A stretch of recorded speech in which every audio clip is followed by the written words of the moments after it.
The sound of broken glass cutting through the midnight silence wasn't what woke Sarah Chun. It was the absence of sound that followed, the unnatural quiet that every combat veteran recognizes as the calm before violence erupts. Three men thought they had found an easy target when they saw the petite woman living alone in the quiet suburban house.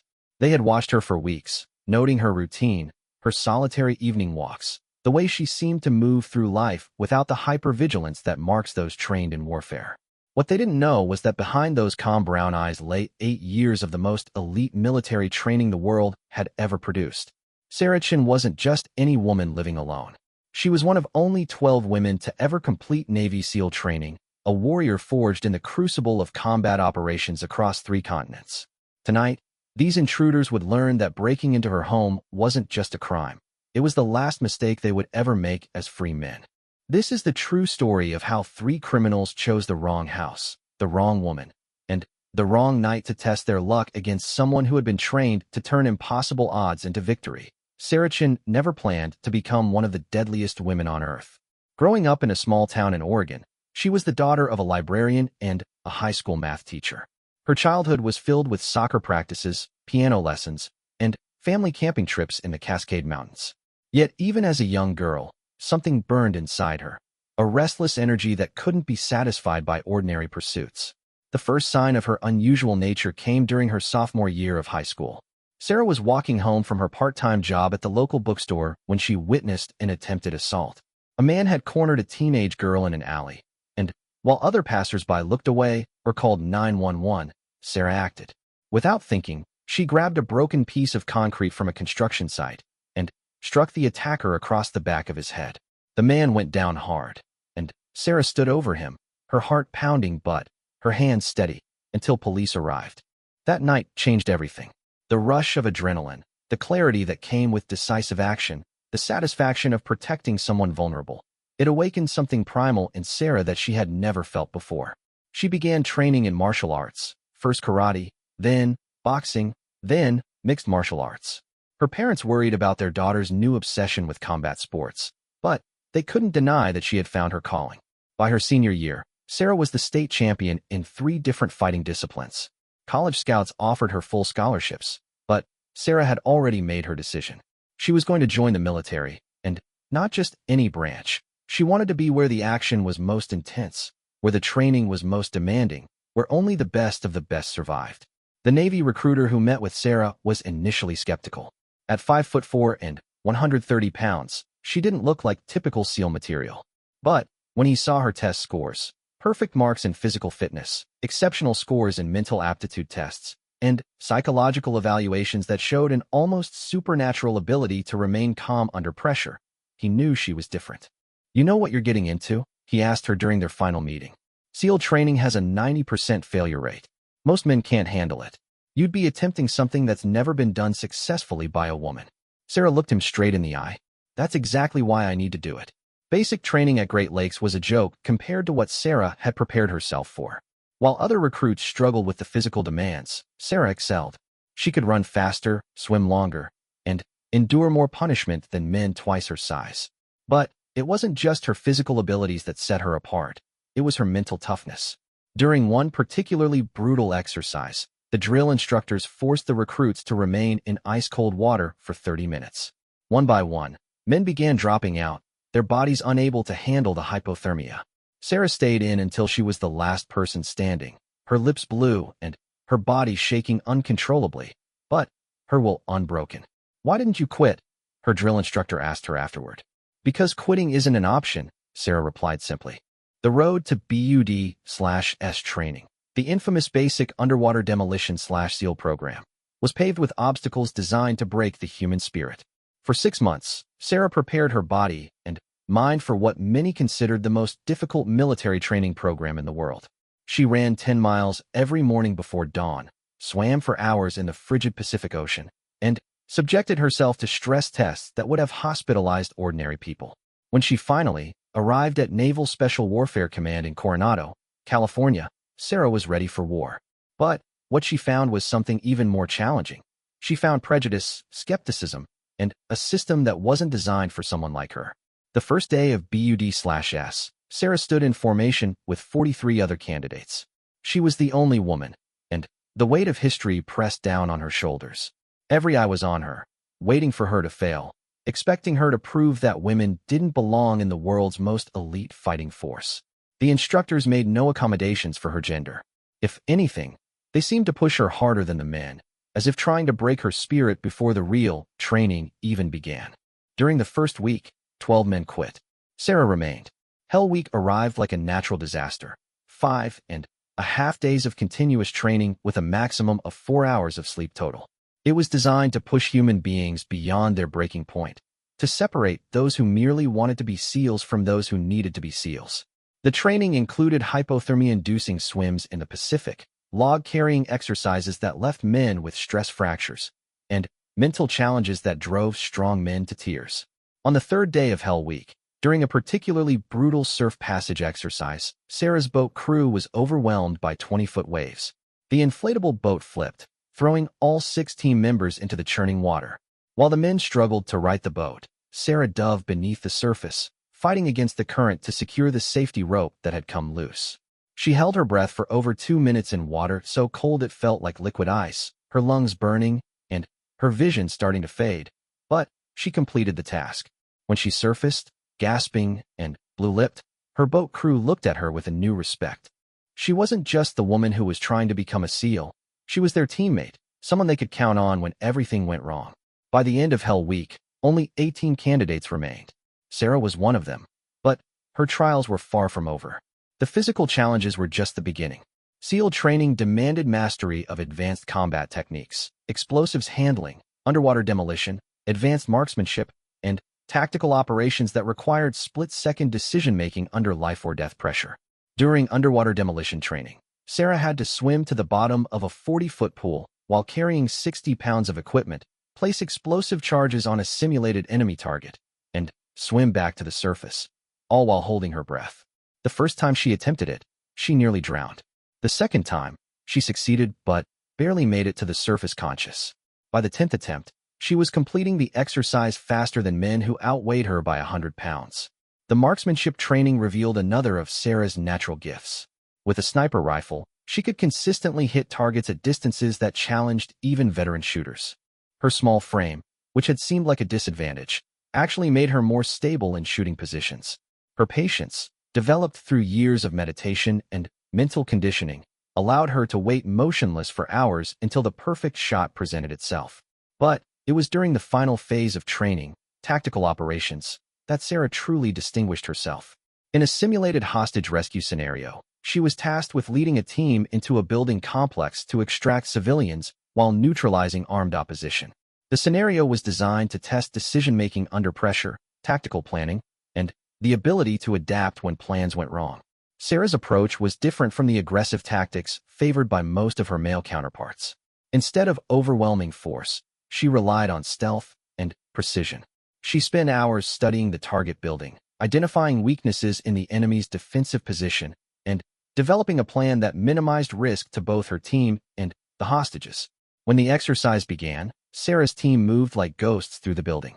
While other teams engaged in loud, chaotic firefights, Sarah eliminated guards silently, using her knowledge of pressure points and silent takedown techniques she had learned during her martial arts training. Her team rescued all the hostages without a single casualty and neutralized the opposition so efficiently that the exercise instructors initially thought there had been a malfunction in the simulation. "How did you do that?" one instructor asked her afterward. "I didn't try to be stronger than them," Sarah explained.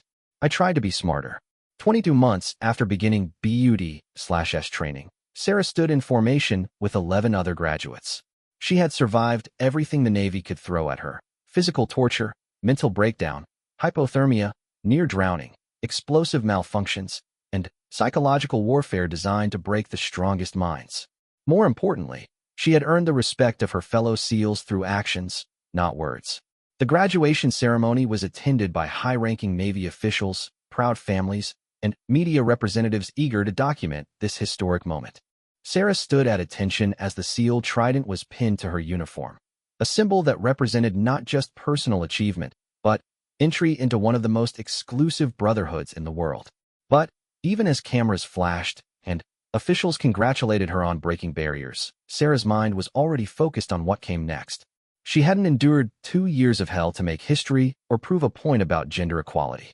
She had done it because she was born to be a warrior, and warriors belonged where the fighting was fiercest. Her first deployment came 6 months later. Sarah was assigned to SEAL Team 6, the most elite unit within an already elite force. Her team was tasked with counter-terrorism operations in Afghanistan, where Taliban fighters had been launching increasingly sophisticated attacks against coalition forces. The mountains of Afghanistan became Sarah's classroom in the harsh realities of modern warfare.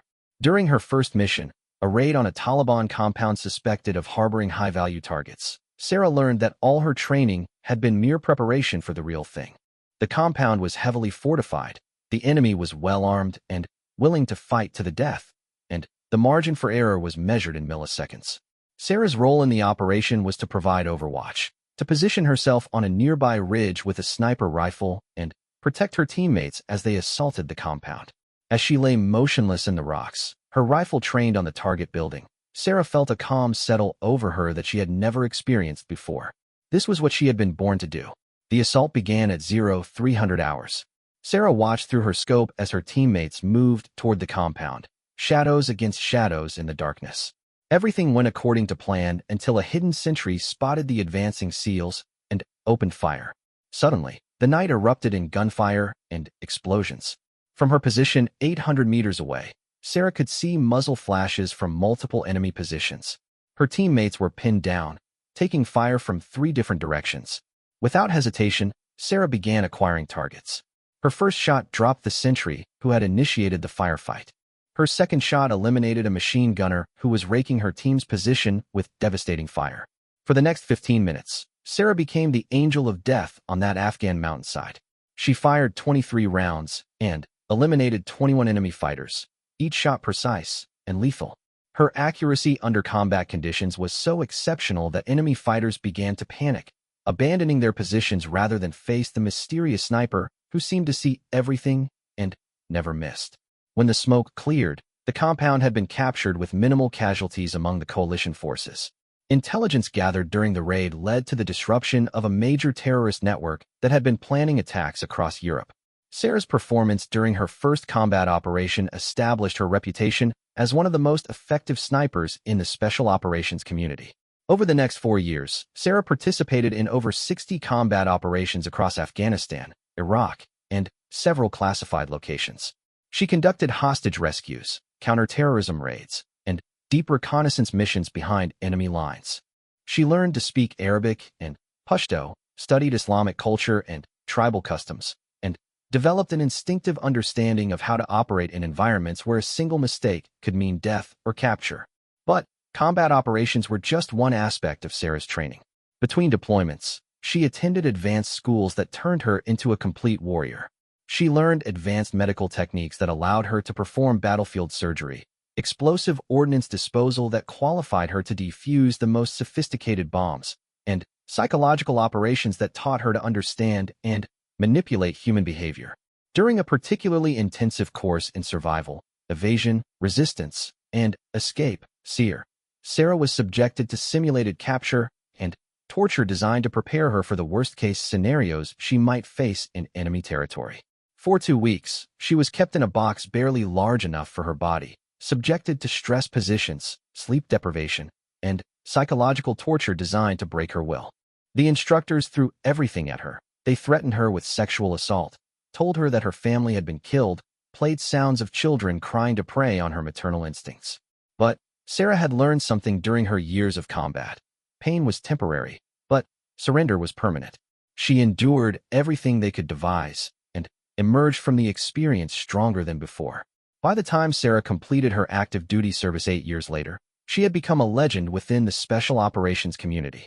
She had participated in operations that saved hundreds of lives, disrupted terrorist networks across 3 continents, and proven that courage and skill had nothing to do with gender and everything to do with character. But, perhaps more importantly, she had learned to live with the weight of what she had become. Sarah had killed 37 people during her military service, all of them in combat, all of them legitimate military targets, but 37 human beings nonetheless. She carried their faces with her, not in guilt, but in remembrance, understanding that taking a life was the heaviest responsibility anyone could bear. When Sarah finally left the Navy, she was offered positions with private military contractors, government agencies, and corporate security firms. The money was tempting, but Sarah was tired of war. She wanted to find out who she was when she wasn't killing people, what kind of life she could build when violence wasn't her profession. She used her military benefits to buy a small house in a quiet suburb outside Seattle. It was nothing fancy, just a modest 2-bedroom home with a garden where she could grow vegetables and a garage where she could work on the vintage motorcycle she had bought as a project. For the first time in her adult life, Sarah was just a civilian, and she was determined to make that identity work. But, as she would soon discover, some training never leaves you. The warrior she had become was not a uniform she could take off at the end of the day. It was woven into her DNA, coded into her reflexes, and embedded in her soul.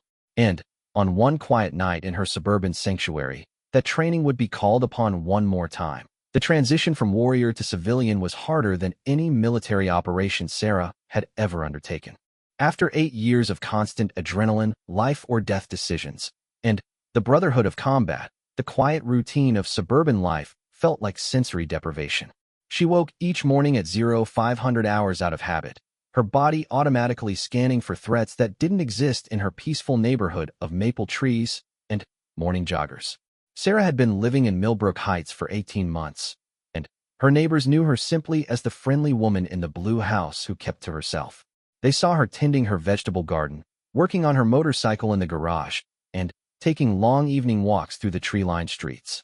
What they didn't see were the security cameras she had discreetly installed around her property, the reinforced locks on every entry point, or the weapons cache hidden beneath her basement floor. Old habits died hard. Sarah's military pension was modest, so she had taken a job as a fitness instructor at a local gym. It wasn't the kind of work that challenged her intellectually, but it kept her connected to the physical conditioning that had defined her adult life. She enjoyed helping ordinary people discover their own strength, even if none of them would ever need the kind of brutal effectiveness she had mastered. At CrossFit Millbrook, Sarah was known as the instructor who could motivate anyone to push beyond their perceived limits. She had a gift for reading people, understanding their fears and weaknesses, and finding ways to help them overcome both. Her military background remained largely secret. She told people she had served in the Navy, but never mentioned special operations or combat deployments. Sarah has this way of looking at you that makes you want to try harder, one of her regular clients, Lisa Martinez, often told friends. It's like she can see exactly what you're capable of, even when you can't see it yourself. What Lisa didn't realize was that Sarah was indeed seeing things others couldn't. Years of combat operations had developed her situational awareness to an almost supernatural level. She automatically cataloged every person who entered the gym, noted their body language and potential threat level, and maintained mental maps of all exits and potential weapons in every room she entered. This hypervigilance served her well one Tuesday evening when a new member joined the gym. Marcus Webb was a large man with prison tattoos covering his arms, and the kind of predatory stare that made other gym members uncomfortable. While the front desk staff saw just another paying customer, Sarah immediately recognized him as someone who had spent significant time in the correctional system. Webb spent most of his gym time watching other members, particularly the women. He would position himself on equipment that gave him clear sight lines to the locker room entrances, and Sarah noticed how he seemed to memorize the schedules of regular female clients. When approached by staff about his behavior, he was always polite and apologetic, claiming he was just trying to learn the equipment layout. Sarah began documenting Webb's activities in a notebook she kept locked in her car. She photographed his license plate, researched his background using techniques she had learned in intelligence training, and discovered a pattern of arrests for stalking and harassment going back 15 years. Webb had never been convicted of violent crimes, but Sarah's instincts told her he was escalating towards something more serious. Her suspicions proved correct 3 weeks later when one of her clients, Jennifer Park, approached her in a panic after a workout. Jennifer was a soft-spoken accountant who attended evening classes religiously. She was trembling as she explained that someone had been following her home from the gym. "I first noticed a car behind me last Tuesday," Jennifer said, her voice barely above a whisper. "At first I thought it was just coincidence, but it's been the same car 3 times now. Last night, it followed me all the way to my apartment complex and sat in the parking lot for an hour after I went inside." Sarah didn't need to see the license plate to know whose car it was, but she asked Jennifer to describe it anyway. The description matched Webb's vehicle perfectly. Sarah's mind immediately shifted into tactical mode, analyzing the threat and developing a response plan. "Have you called the police?" Sarah asked. "I tried, but they said unless he actually approaches me or threatens me, there's nothing they can do. Following someone isn't illegal if you stay on public roads." Sarah understood the legal limitations, but she also understood predatory behavior. Webb was conducting surveillance, learning Jennifer's patterns and routines. In Sarah's experience, this kind of stalking behavior was almost always a precursor to more aggressive action. The man was hunting, and Jennifer was his prey. "I want you to change your routine immediately," Sarah told Jennifer. "Come to the gym at different times, take different routes home, and never go anywhere alone after dark. Most importantly, I want you to call me if you see that car again." That night, Sarah sat in her kitchen planning her next move. Every instinct told her to handle Webb directly. A simple conversation in a dark alley would likely convince him to find a new hobby. But she was a civilian now, bound by laws that hadn't applied during her military service.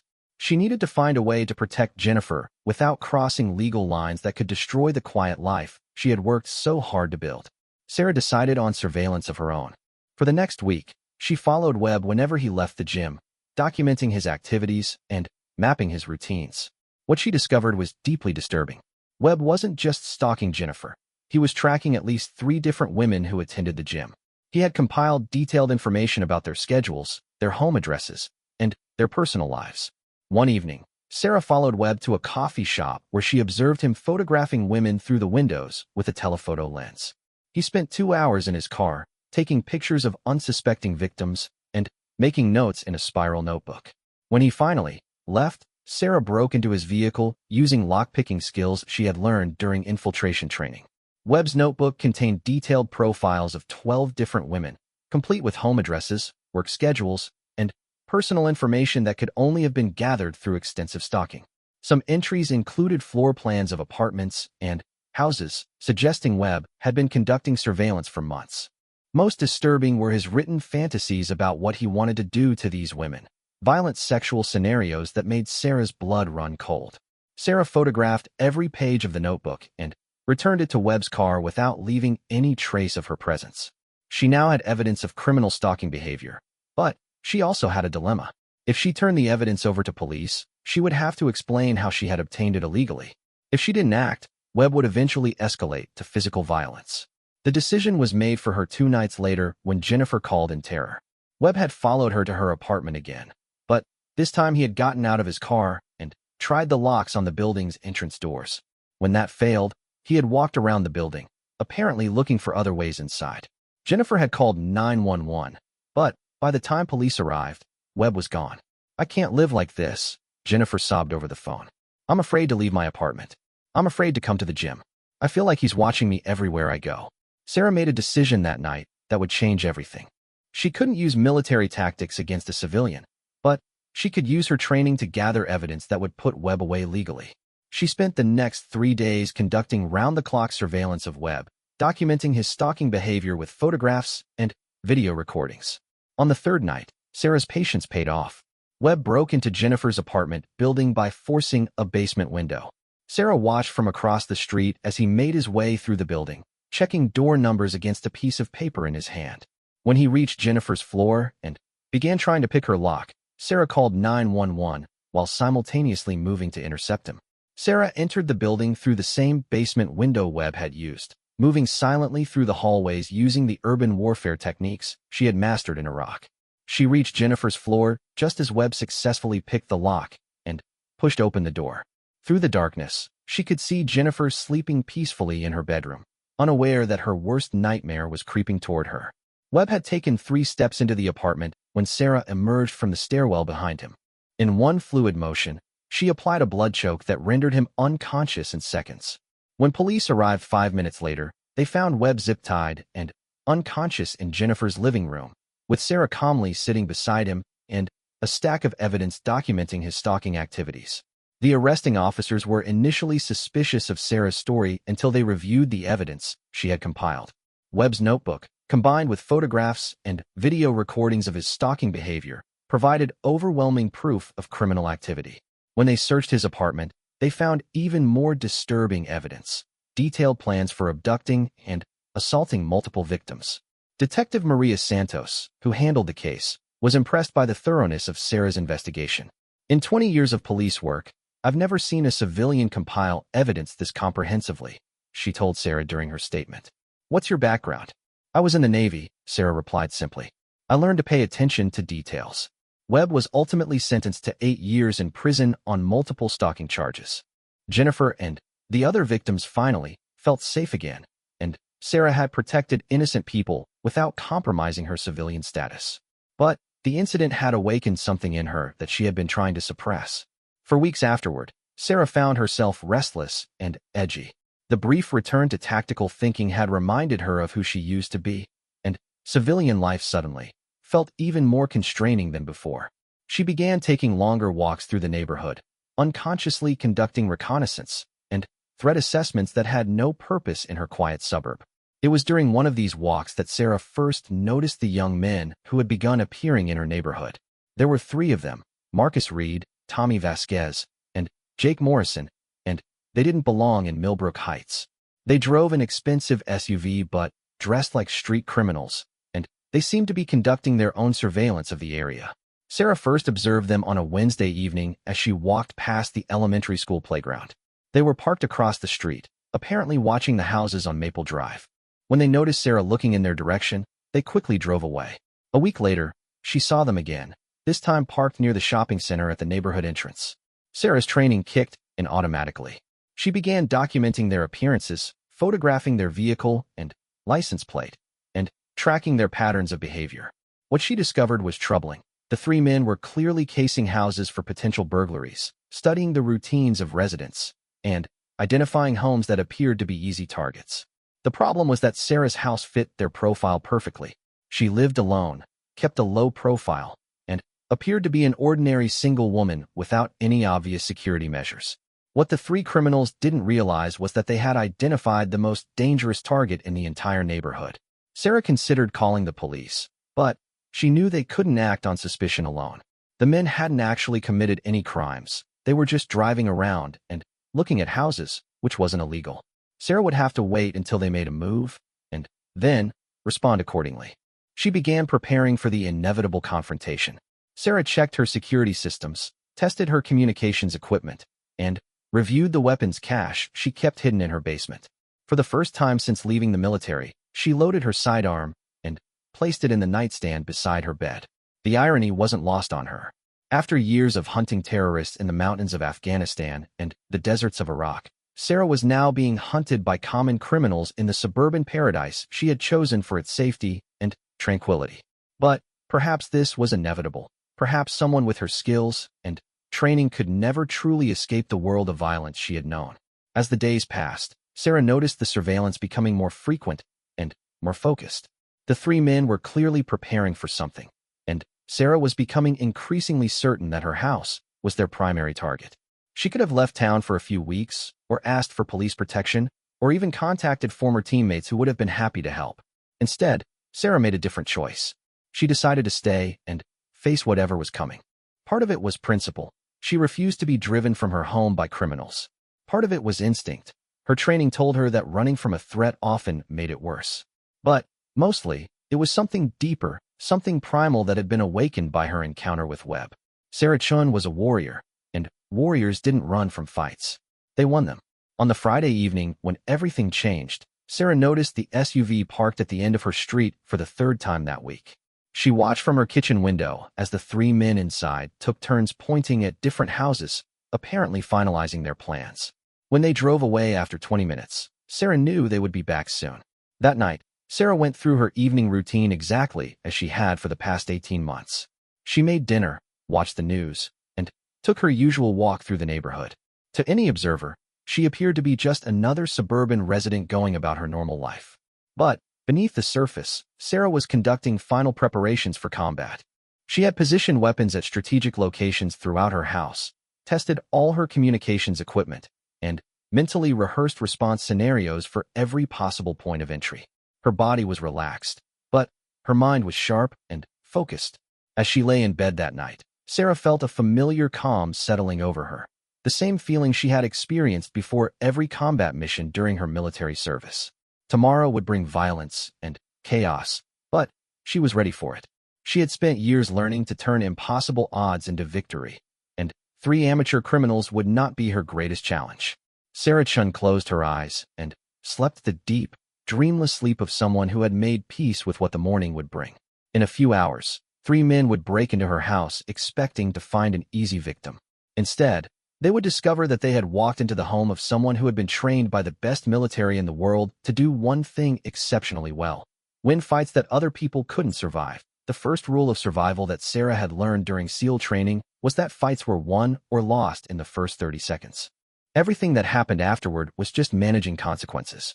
As she lay in her bed at 2:47 a.m., listening to the subtle sounds of 3 men attempting to break into her house, Sarah was already calculating how to make those first 30 seconds count. The sound that had awakened her wasn't the breaking glass from the kitchen window. Her subconscious mind had registered that without fully rousing her. It was the absence of sound that followed, the unnatural quiet that meant someone was trying very hard not to make noise.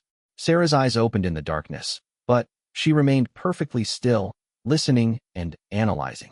Through the wall, she could hear whispered voices and the soft scrape of shoes on her kitchen floor. 3 distinct vocal patterns, confirming what she already knew. They had entered through the rear window, just as she had predicted. The kitchen was the logical entry point, secluded from street view and far from the bedrooms where residents would be sleeping. Sarah had spent weeks preparing for this moment, but now that it was here, she felt completely calm. Her heart rate remained steady at 60 beats per minute, her breathing was deep and controlled, and her mind was crystalline in its clarity. 8 years of combat operations had taught her that panic was the enemy of survival, and Sarah never panicked. Marcus Reed was the leader of the group, a 28-year-old career criminal with convictions for armed robbery and assault. He had recruited Tommy Vasquez and Jake Morrison from the same halfway house where he had been living after his latest prison release. All 3 men had extensive criminal records, but none had ever encountered anyone with Sarah's training or capabilities. Reed had chosen Sarah's house for exactly the wrong reasons. He had observed her for weeks, noting that she lived alone, appeared to have no security system, and seemed to be a soft target. What he had interpreted as vulnerability was actually operational security. Sarah's military training had taught her to blend into civilian environments while maintaining tactical readiness. "Remember, keep it quiet until we find the bedroom," Reed whispered to his companions as they moved through Sarah's kitchen. "We don't want to wake her up before we're ready." The irony of his words wasn't lost on Sarah, who was listening to every syllable through the paper-thin walls of her modest suburban home. They weren't just planning burglary. Their whispered conversation revealed intentions that were far more sinister.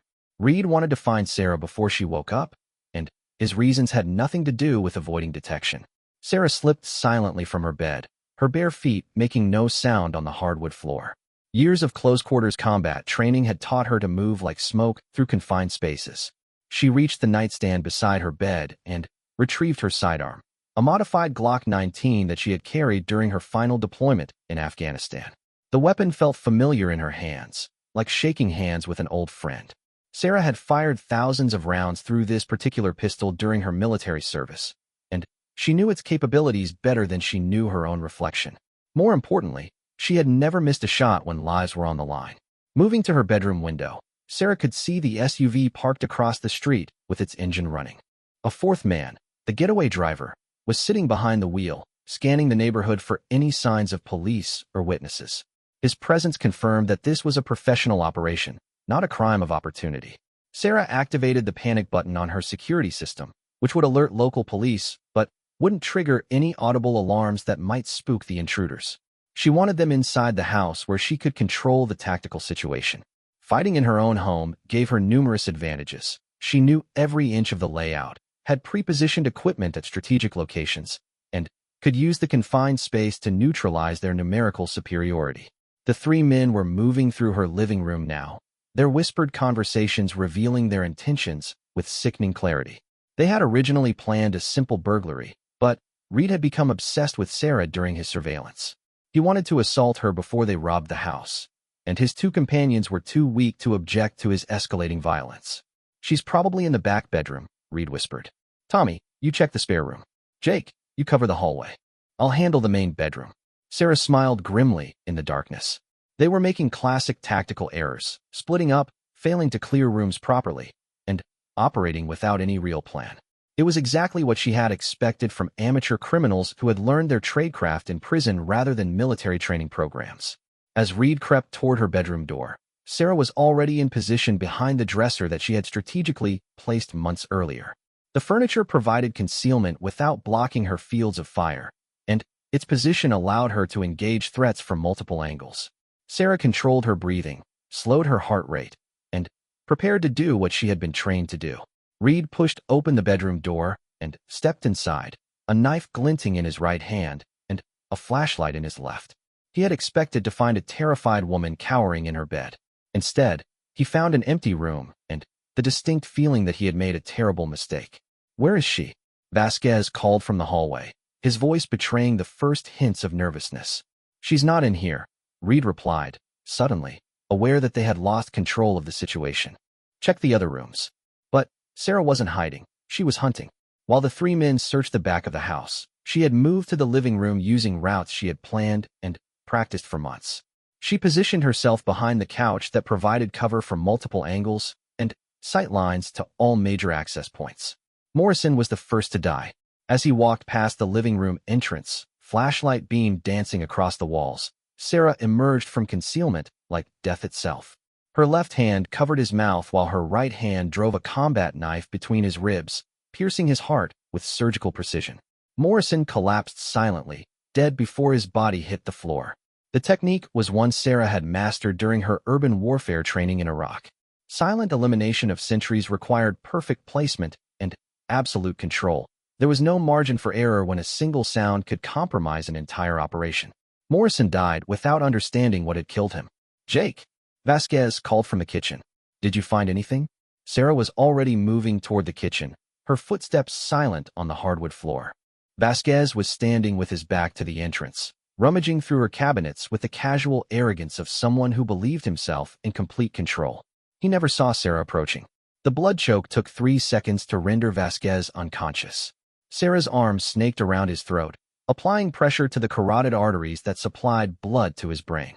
Vasquez struggled briefly, then went limp in her arms. She lowered him gently to the floor, ensuring he would remain unconscious for at least 10 minutes. Sarah wanted Vasquez alive for questioning. During her surveillance, she had identified him as the weakest member of the group, a follower rather than a leader who might provide information about other planned crimes. Reed was the primary threat, and Sarah needed to neutralize him before dealing with interrogation. "Tommy, Jake." Reed's voice echoed through the house, pitched higher with growing panic. He had discovered that his companions were no longer responding, and his criminal instincts were telling him to flee. But pride and anger kept him searching, convinced that one small woman couldn't possibly pose a serious threat. Reed was wrong about many things that night, but his assessment of Sarah's size was accurate. At 5'4" and 130 pounds, she was significantly smaller than any of the intruders. What Reed failed to understand was that violence wasn't about size. It was about training, mindset, and the willingness to do whatever was necessary to survive. Sarah had learned this lesson during her first combat deployment when she had been forced to engage Taliban fighters who outweighed her by 100 pounds. Size meant nothing when you could put a bullet through someone's brainstem from 800 meters away. Training meant everything when you had been conditioned to remain calm while other people panicked. Reed was no longer whispering as he searched the house.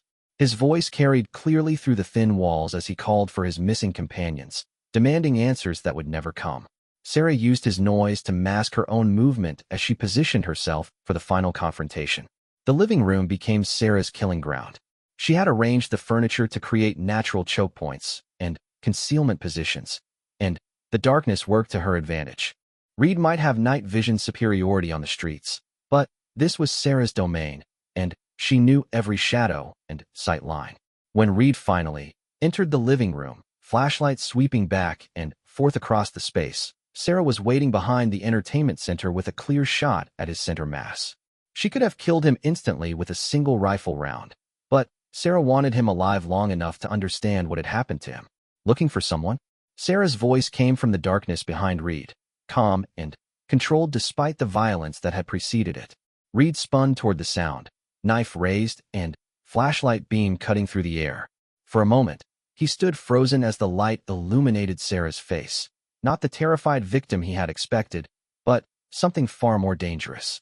Her expression was completely calm, almost serene, and her eyes held the kind of coldness that spoke of extensive experience with violence.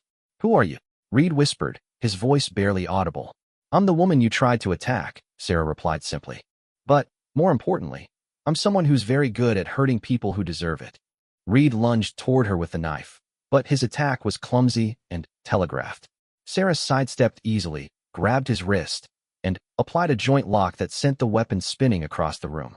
Before Reed could recover, Sarah swept his legs and drove him face first into the hardwood floor. The impact broke Reed's nose and left him dazed, but Sarah wasn't finished. She needed information about other planned crimes, other potential victims who might be in danger. Reed's criminal network extended beyond his two companions, and Sarah intended to learn everything he knew. Rolling Reed onto his back, Sarah placed her knee on his chest and the barrel of her pistol against his forehead. The position gave her complete control while allowing clear communication. Reed's eyes were wide with terror as he stared up at the woman he had planned to assault and murder. "Listen carefully," Sarah said, her voice calm, but absolutely authoritative. "You're going to answer some questions for me. If you lie, I'll know it. If you refuse to answer, you'll die in this room. If you tell me the truth, you might live long enough to see a courtroom. Do you understand?" Reed nodded frantically, blood streaming from his broken nose and terror written across his face. He had committed dozens of violent crimes during his criminal career, but he had never encountered anyone like Sarah. Her complete control of the situation, combined with her obvious willingness to use lethal force, convinced him that cooperation was his only chance for survival. "How many other houses have you targeted?" Sarah asked. "6, Reed gasped. "We were going to hit 6 houses in this neighborhood. Names and addresses." Reed provided the information between sobs and gasps for air. Sarah committed every detail to memory while maintaining pressure on his chest and keeping the pistol trained on his head. The list included several elderly couples and single women, vulnerable targets who would have been easy prey for Reed's escalating violence. "Who else is involved in your operation?" "Nobody," Reed stammered. "Just us 3 and Carlos in the car." Sarah believed him. Reed was too terrified to lie effectively, and her training and interrogation techniques told her he was providing accurate information. The criminal network was smaller than she had initially assessed, which meant neutralizing these 4 men would eliminate the immediate threat to her neighborhood.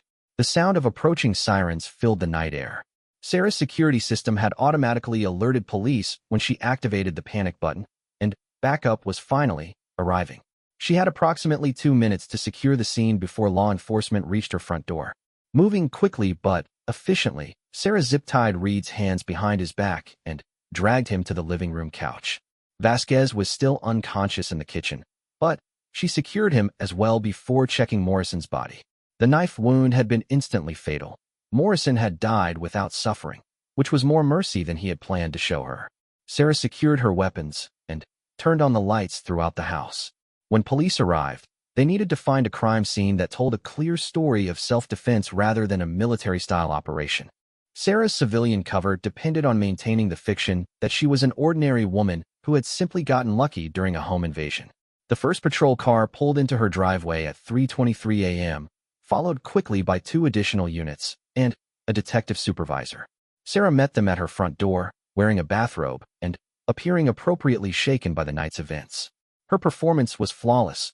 She appeared to be exactly what the intruders had expected to find. Detective Maria Santos, who had worked Sarah's previous case involving Marcus Webb, was the first to enter the house. She surveyed the scene with professional thoroughness, noting the unconscious intruder in the kitchen, the deceased suspect in the hallway, and the bound criminal in the living room. "Same woman, different night," Santos muttered to herself as she processed the evidence. "Ma'am, are you injured?" Officer David Chen asked Sarah, his voice gentle and professional. "No, I'm fine," Sarah replied, allowing just the right amount of tremor to enter her voice. "I heard them breaking in, and I hid until I could get to my gun. When one of them came after me, I had to defend myself."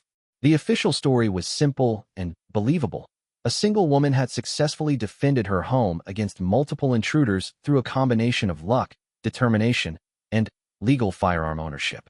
Sarah provided a detailed statement that explained events without revealing her military background or advanced training. What the police report wouldn't include was the tactical precision with which Sarah had neutralized 3 armed criminals, the sophisticated surveillance techniques she had used to identify the threat, or the interrogation methods she had employed to extract intelligence. Those details would remain classified in Sarah's mind, just as they had during her military service. Reed and Vasquez were transported to the hospital under police guard before being booked into county jail. Both men faced multiple felony charges including breaking and entering, attempted assault, and conspiracy. Morrison's body was removed by the coroner, and Sarah's house was processed as a crime scene. As dawn broke over Millbrook Heights, Sarah stood in her kitchen drinking coffee and watching the police finish their work. In a few hours, her quiet suburban life would return to normal. The threat had been neutralized, her neighborhood was safe, and justice would be served through the legal system. But Sarah knew that something fundamental had changed during the night's events. The warrior she had tried to bury beneath civilian routines had emerged fully formed, and there was no going back to pretending she was just another ordinary woman. The violence that had defined her military career would always be part of who she was, no matter how far she tried to run from it. As the last police car pulled away from her house, Sarah began planning the modifications she would make to her security systems. The 3 men who had attacked her were just the beginning. There would be others, and next time she wanted to be even better prepared. Sarah Chun was done pretending to be a victim. From now on, anyone who threatened her or her community would discover exactly why the United States Navy had spent millions of dollars training her to be one of the most dangerous people on Earth. The aftermath of that violent night rippled through Millbrook Heights like stones thrown into still water. Within hours of the police clearing the scene, news vans arrived on Maple Drive, transforming Sarah's quiet neighborhood into a media circus. The story of a single woman successfully defending herself against 3 armed intruders captured public attention in ways that made Sarah deeply uncomfortable. By noon the next day, Sarah's front yard was crowded with reporters shouting questions, and neighbors gawking at the house where such extraordinary violence had taken place. Sarah remained inside, watching through her bedroom window as strangers trampled her vegetable garden and speculated about events they couldn't possibly understand. Sarah Chun, the woman who fought off 3 armed intruders, announced Channel 7's morning anchor. We're standing outside her home, where this remarkable story of survival unfolded. Neighbors described Ms. Chun as a quiet, private person who kept to herself. No one suspected she was capable of such decisive action under pressure. The irony wasn't lost on Sarah. Her carefully constructed civilian persona had worked so well that even after demonstrating exceptional combat capabilities, people assumed it had been luck rather than training. The media narrative portrayed her as an ordinary woman who had found extraordinary courage in a moment of crisis, which was exactly the story she wanted them to tell. Detective Maria Santos arrived at Sarah's house that afternoon to follow up on the previous night's investigation. She found Sarah cleaning her kitchen with methodical precision, removing every trace of the violence that had occurred there just hours earlier. "How are you holding up?" Santos asked, settling into a chair at Sarah's dining table. "I'm fine," Sarah replied, continuing to scrub the counter where Vasquez had fallen unconscious. "I just want to get back to normal as soon as possible." Santos studied Sarah's face, noting the complete absence of trauma symptoms that she would have expected to see in someone who had just killed a man and fought for her life. Most people would be shaking, crying, or showing some emotional response to such a violent encounter. Sarah appeared as calm as someone who had just finished washing dishes after a quiet dinner. "You know," Santos said carefully, "most people don't handle violent confrontations as well as you did last night. Have you had any training in self-defense?" Sarah paused in her cleaning, considering how much truth she could reveal without compromising her cover. "I took some martial arts classes when I was younger," she said finally. "And I spent some time in the Navy, so I'm comfortable with firearms." It was technically accurate while revealing nothing meaningful about her actual capabilities. Santos seemed satisfied with the explanation, but Sarah noticed the detective continuing to observe her with professional curiosity throughout their conversation. "The surviving suspects are talking," Santos continued. "Marcus Reed is claiming you attacked them without warning, that they were just looking for valuables and never intended to hurt anyone." Sarah's expression hardened slightly. "Then, why did Reed have a knife? Why were they whispering about finding my bedroom before I woke up?" "I heard everything they said, Detective. Their intentions were crystal clear." Santos nodded, making notes in her pad. She had reviewed the evidence thoroughly and found no reason to doubt Sarah's account of events. The intruders had broken into her home with weapons and clear criminal intent. Sarah's response, while highly effective, had been completely legal under state self-defense laws. Reed's lawyer is pushing for a plea bargain, Santos explained. He's offering to provide information about other planned crimes in exchange for reduced charges. Apparently, your neighborhood wasn't their only target. Sarah wasn't surprised. During her brief interrogation of Reed, she had suspected his criminal network extended beyond the immediate crew. Professional criminals rarely operated in isolation, and Reed's level of organization suggested connections to larger criminal enterprises. Will the plea bargain affect my case? Sarah asked. There is no case against you, Santos assured her. The district attorney reviewed everything and determined your actions were completely justified. You're not going to face any charges. After Santos left, Sarah sat alone in her kitchen, processing the emotional complexity of what she had experienced. Killing Morrison had been necessary for her survival, but it was the first time since leaving the military that she had taken a human life. The act itself didn't trouble her. Morrison had entered her home with violent intent, and Sarah had simply ended the threat he represented. What bothered Sarah was how natural it had felt.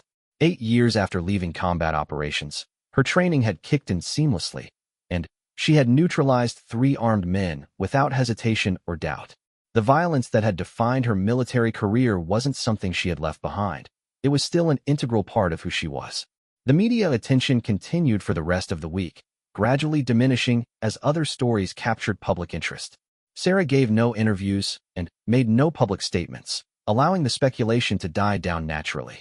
She returned to her job at the gym, where her clients treated her with a mixture of awe and nervousness. I can't believe you killed someone, whispered Tracy Williams during a training session 2 weeks after the incident. Weren't you terrified? Sarah continued counting repetitions as Tracy struggled through a set of pull-ups. I was focused on survival, she replied simply. Terror is a luxury you can't afford when someone is trying to hurt you. It was the closest she came to revealing the truth about her background. Sarah had learned to discuss violence in abstract terms that satisfied civilian curiosity without exposing her actual experience or training. Most people couldn't comprehend the psychological conditioning required to remain calm during life-or-death encounters. 3 weeks after the home invasion, Sarah received an unexpected visitor. David Park, Jennifer's brother, appeared at her front door carrying a bottle of wine and wearing an expression of profound gratitude. You probably don't remember me, David said, but you saved my sister from that stalker a few months ago. When I heard about what happened here, I had to come thank you personally. Sarah invited David inside, curious about his visit. He was a software engineer who worked for one of Seattle's major tech companies, and he seemed genuinely moved by Sarah's willingness to help strangers who were in danger. Jennifer told me how you protected her when the police couldn't, David explained. And now you've done it again with these home invaders. I don't understand how you stay so calm when things get dangerous. Sarah poured wine for both of them, considering her response. David seemed like a good man who was struggling to understand a world where violence was sometimes necessary. She decided to offer him a glimpse of her perspective without revealing too much detail. Some people are born to be protectors, Sarah said finally. They can't stand by and watch innocent people get hurt, even when it's dangerous to get involved. I think I'm one of those people. David nodded thoughtfully. My sister said the same thing about you. She said you have this way of looking at dangerous situations like they're just problems to be solved. That conversation stayed with Sarah long after David left. She began to realize that her actions during both the Webb incident and the home invasion had established a reputation in her community. People saw her as someone who could handle dangerous situations, someone who would stand up to threats that others couldn't face. The realization was both flattering and concerning. Sarah had moved to Millbrook Heights to escape the world of violence and live as an ordinary civilian. But her attempts to help people in danger had revealed her true nature to anyone who cared to look carefully. She was a warrior trying to live as a civilian, and the pretense was becoming harder to maintain. A month after the home invasion, Sarah received a call that changed everything. Detective Santos was on the line with news that would alter the trajectory of Sarah's carefully planned civilian life. I need to see you, Santos said, her voice carrying an unusual urgency. We've uncovered something about Marcus Reed that you need to know. Can you meet me at the station? Sarah arrived at the police station an hour later, her mind racing through possibilities. Reed had been in custody for weeks, and She couldn't imagine what new information could have emerged that would require her personal attention. Santos led her to a small conference room where files and photographs covered every available surface. The detective's expression was grim as she began explaining what investigators had discovered during their expanded investigation of Reed's criminal network. Reed wasn't just planning random burglaries, Santos began. He was part of a larger organization that specialized in targeting specific types of victims. They had detailed profiles on over 40 women in this area, including complete surveillance records and planned attack scenarios. Sarah studied the photographs and documents spread across the table. The level of organization was far more sophisticated than she had initially assessed. Reed's crew had been conducting military-style reconnaissance operations, complete with detailed intelligence gathering and tactical planning. This goes way beyond what we thought we were dealing with, Santos continued. Reed's organization was planning coordinated attacks on multiple targets. Your house was just the beginning. Sarah picked up one of the files and immediately recognized the surveillance photographs of her own home. The images had been taken from multiple angles and showed detailed views of her daily routines, security measures, and potential entry points. Someone had been watching her with professional-level thoroughness for months. Who was running this operation?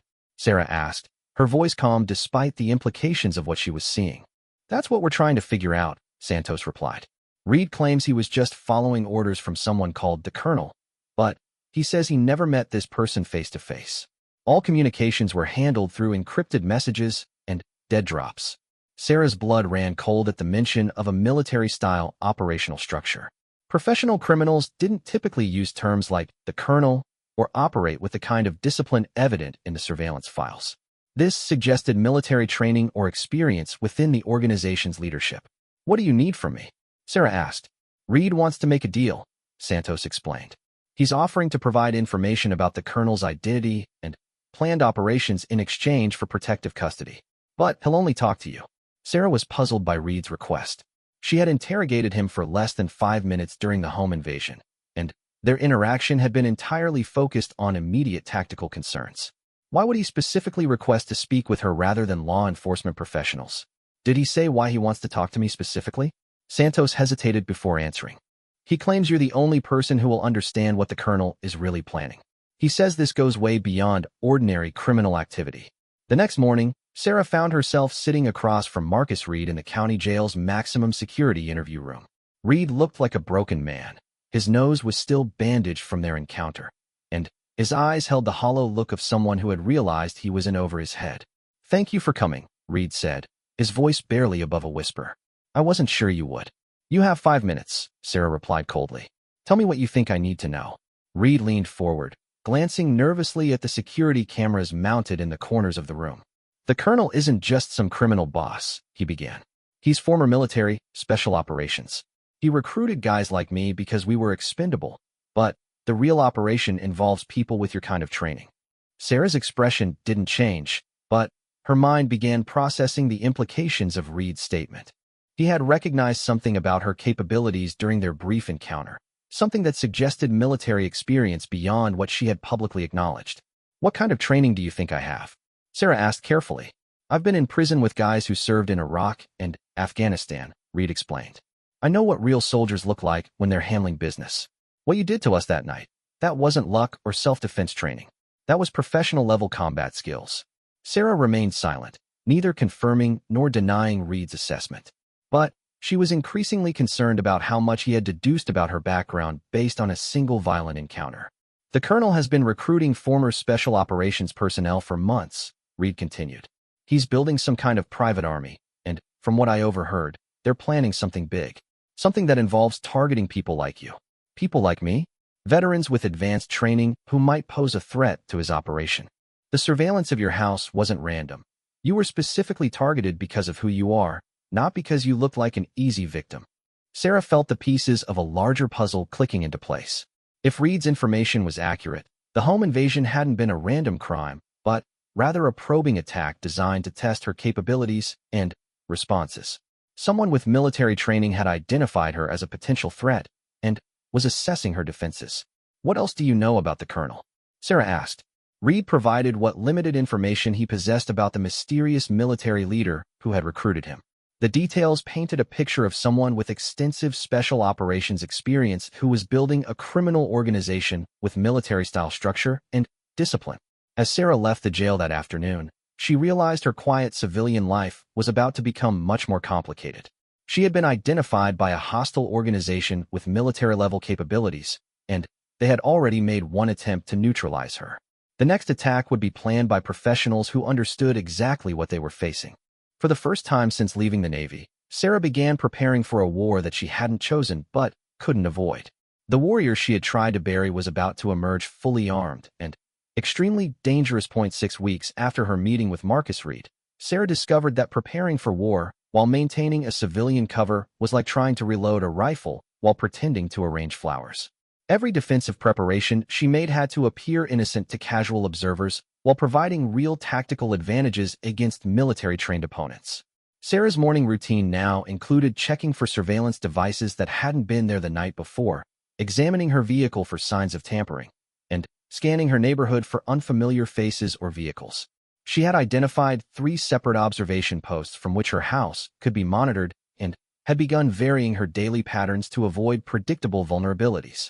The modifications to her home security system were extensive but subtle. Sarah installed motion sensors throughout her property that appeared to be ordinary landscape lighting. She reinforced entry points with materials that looked cosmetic but could withstand forced entry attempts by trained professionals. Most importantly, she created escape routes and weapons caches that would allow her to fight her way out if her home became a trap. Detective Santos called on a Wednesday morning with news that confirmed Sarah's worst fears about the colonel's capabilities and intentions. "We found another surveillance file," Santos said without preamble.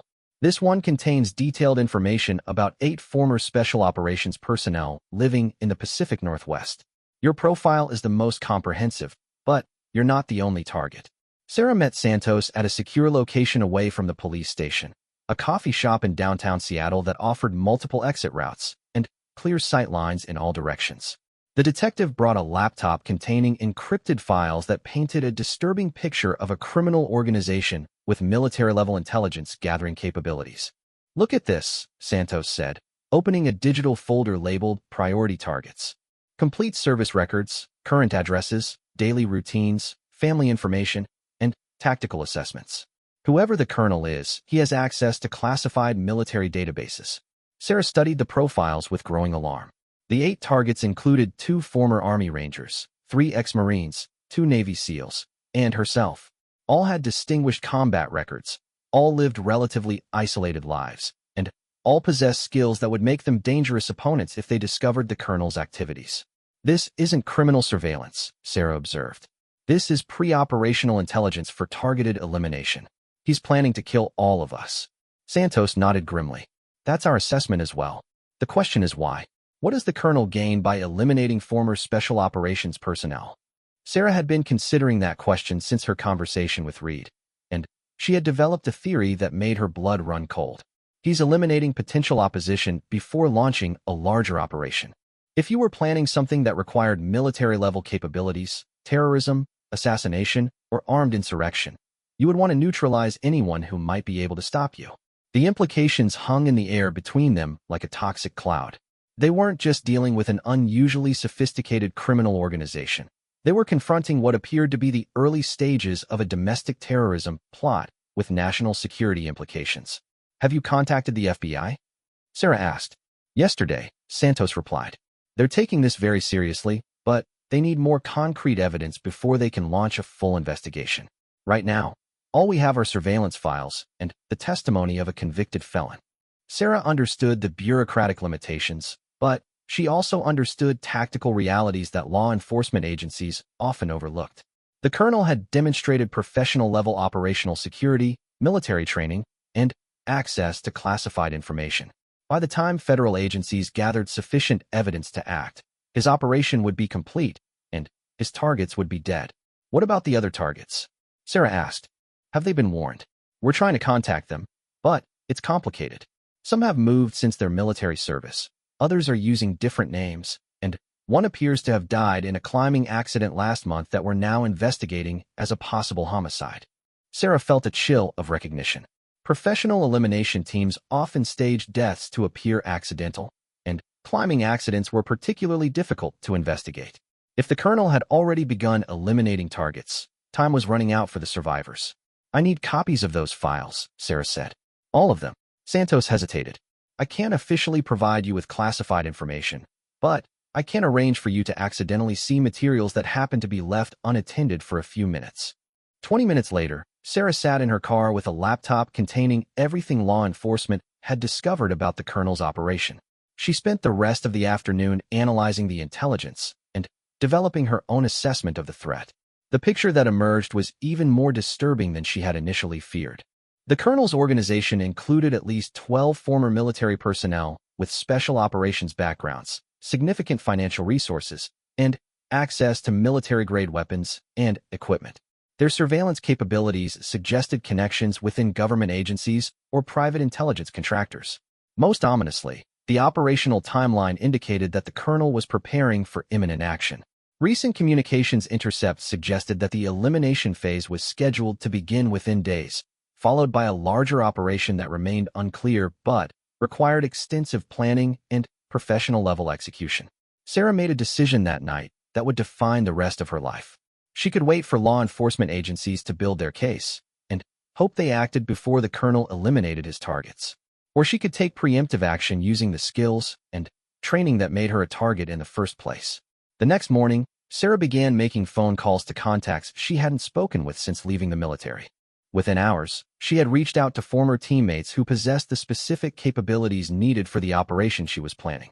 Master Chief Tom Bradley answered his phone on the second ring, his voice carrying the same calm authority Sarah remembered from their deployments together.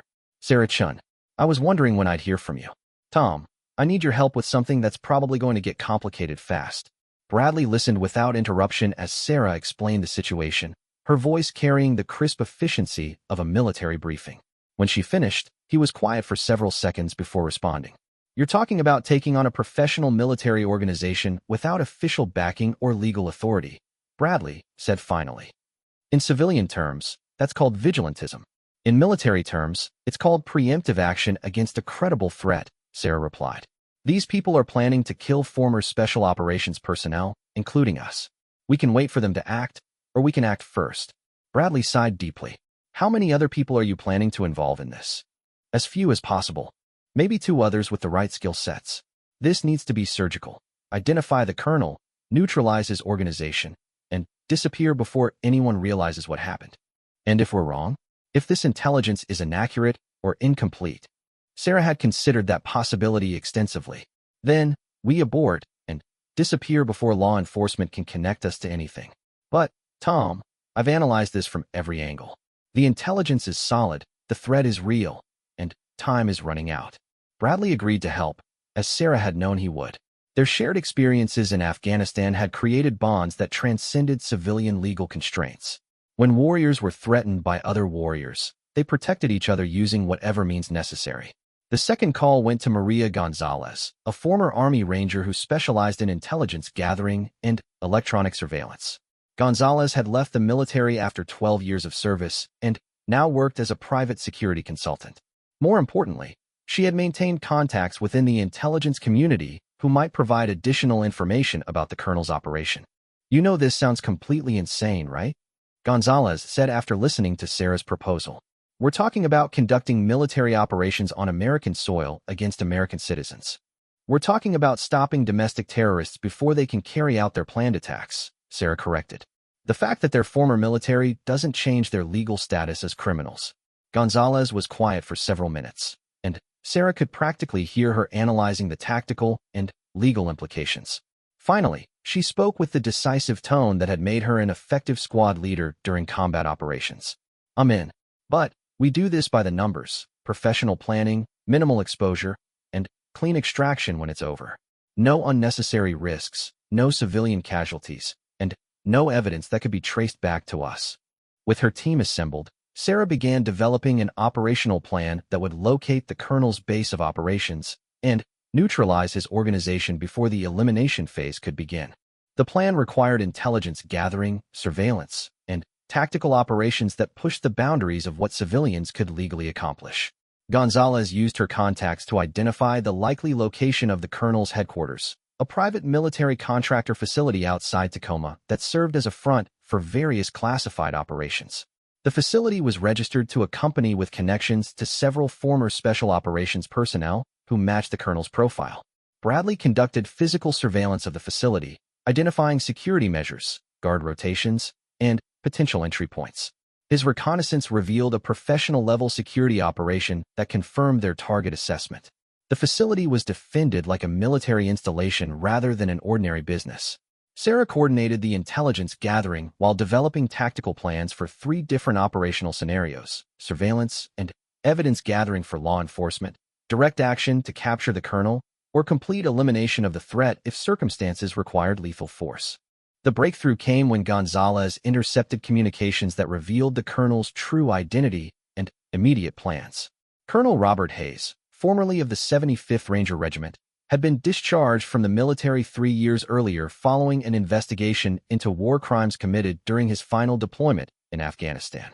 Hayes had used his military contacts to recruit a team of disgraced former special operations personnel who shared his resentment toward the military establishment and American government. Their plan involved eliminating former soldiers who might oppose them, followed by a series of terrorist attacks designed to destabilize civilian authority and create conditions for military intervention. He's planning to assassinate a federal judge tomorrow night, Gonzalez reported during their final planning meeting. Judge Patricia Morrison, who presided over several military court cases involving war crimes. The elimination of the 8 targets was supposed to happen simultaneously with the assassination to prevent any interference. Sarah felt the familiar calm descending as the moment for action approached.